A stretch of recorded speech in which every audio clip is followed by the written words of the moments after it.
नमस्कार, मैं सुनैना मौर्य। सुनैना मौर्य चैनल पर आपका स्वागत है। मैं एक देवी गीत नवरात्रि स्पेशल सुनाने जा रही हूँ। आप लोग फुल वॉच कीजिएगा। चैनल पर नए हैं तो सब्सक्राइब कर लीजिएगा और ढेर सारा प्यार दुलार दीजिएगा देवी गीत पर।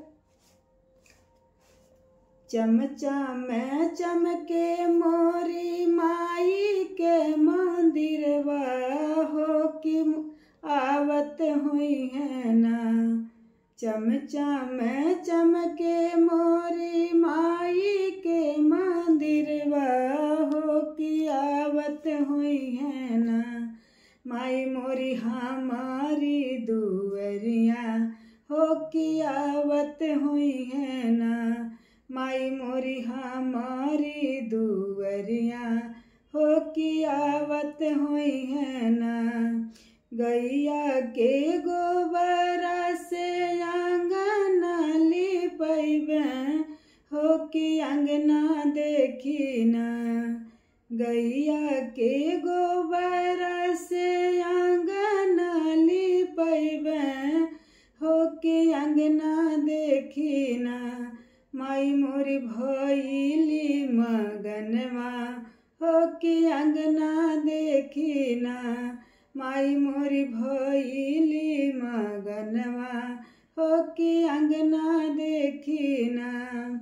कोहरा के घरवा से कलशा ले अइबे हो कि कलशा देखी ना।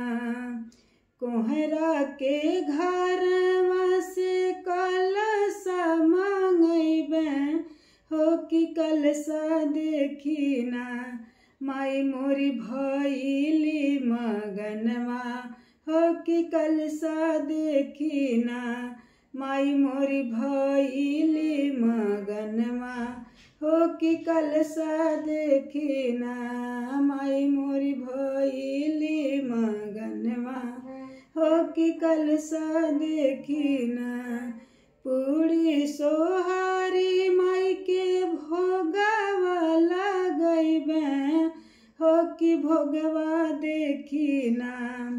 पूरी सोहारी माई के भोगवा लगइबे हो कि भोगवा देखी ना।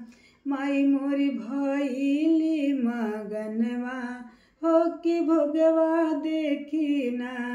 माई मोरी भइली मगनवा हो कि भोगवा देखी ना। दुपया गर्भवती माई के दिया ना जरइबे हो कि दिया ना देखी ना। दुपया गर्भवती और दिया ना जरइबे हो कि दिया ना देखी ना। माई मोरी आई है आंगनवा हो कि दिया ना देखी ना। माई मोरी भइली मगनवा हो कि दिया ना देखी ना। मैया मोरी भइली मगनवा हो कि दिया ना देखी ना। अड़हुल के फूलवा माई के गजरा बनइबे हो कि गजरा देखी ना। अड़हुल के फूलवा के गजरा बनइबे हो कि गजरा देखी ना। माई मोरी भइली मगनवा हो कि गजरा देखी ना। माई मोरी भइली मगनवा हो कि गजरा देखी ना। माई मोरी भइली मगनवा हो कि गजरा देखी ना। माई मोरी निबिया के डलिया मैया झुलुआ लगवले हो कि झुलुआ देखी ना। निबिया के डरिया माई झलुआ लगवले हो कि झुलुआ देखी ना। माई मोरी भइली मगनवा हो कि झुलुआ देखी ना। माई मोरी भइली गनवा हो कुझुलवा देखी ना। सुनैना सेवक वाली खे मैया के भजनिया हो कि सुनैना गावे ना। सुनैना सेवक वाली लिखे मैया के भजनिया हो सुनैना गावे ना।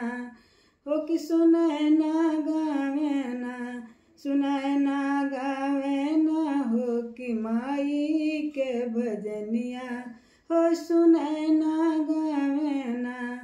हो गावे माई के भजनिया हो सुनैना गावे ना। गीतिया सुहा नितिया के सुनी नवे देवी दिहली शिष्या हो कि अमर रहे ना। गीतिया के सुन नव देवी दिहली शिष्या हो कि अमर रहे ना। हो कि अमर रहे ना। सुनैना बहिनी के सुहगवा हो कि अमर रहे ना। सुनैना बहिनी के सुहगवा हो कि अमर रहे ना।